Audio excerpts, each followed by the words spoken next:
سرور کائنات رحمت للعالمین حضرت محمد مصطفیٰ صلی اللہ علیہ وآلہ وسلم کا یوم ولادت واہ کینٹ میں بھی عاشقان رسول عید میلاد النبی نہایت عقیدت و احترام کے ساتھ آج منا رہے ہیں، اور وہاں پر جلوسوں اور ریلیوں کے حوالے سے مزید تفصیلات بتائیں گے واہ کینٹ سے ثاقب علی اپنی اس رپورٹ میں۔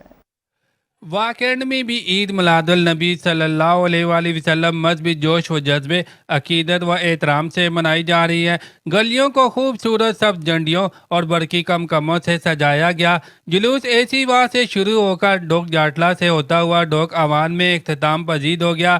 بچے بڑے سبھی شامل، ہر طرف آمد مصطفیٰ درود و سلام کی صدائیں بلند۔ جلوس میں خوبصورت اسٹیج بھی بنائے گئے۔ چھوٹے بچے بھی عید میلاد النبی صلی اللہ علیہ وآلہ وسلم نہایت ادب و احترام سے منا رہے ہیں۔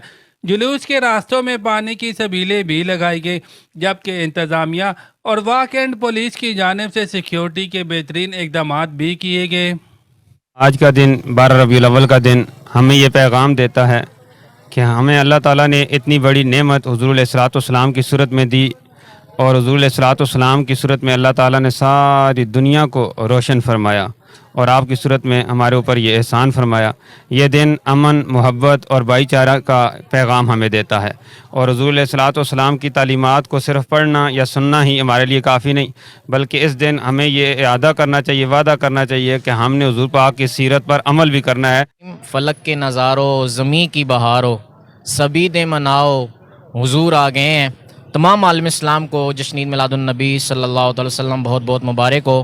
اس مبارک دن میں زیادہ سے زیادہ درود شریف پڑھیں، اور آپ صلی اللہ علیہ وسلم کی سیرت پر عمل کریں، اور آپ صلی اللہ علیہ وسلم کی جو سنتیں ہیں ان پر عمل کریں۔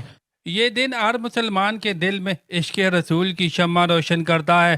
ملک کی ترقی، سلامتی، خوشحالی اور امت مسلمہ کے لیے خصوصی دعائیں بھی مانگی گئی۔ کیمرہ مین ٹیم کے ساتھ ثاقب علی، K2 TV، واہ کینٹ۔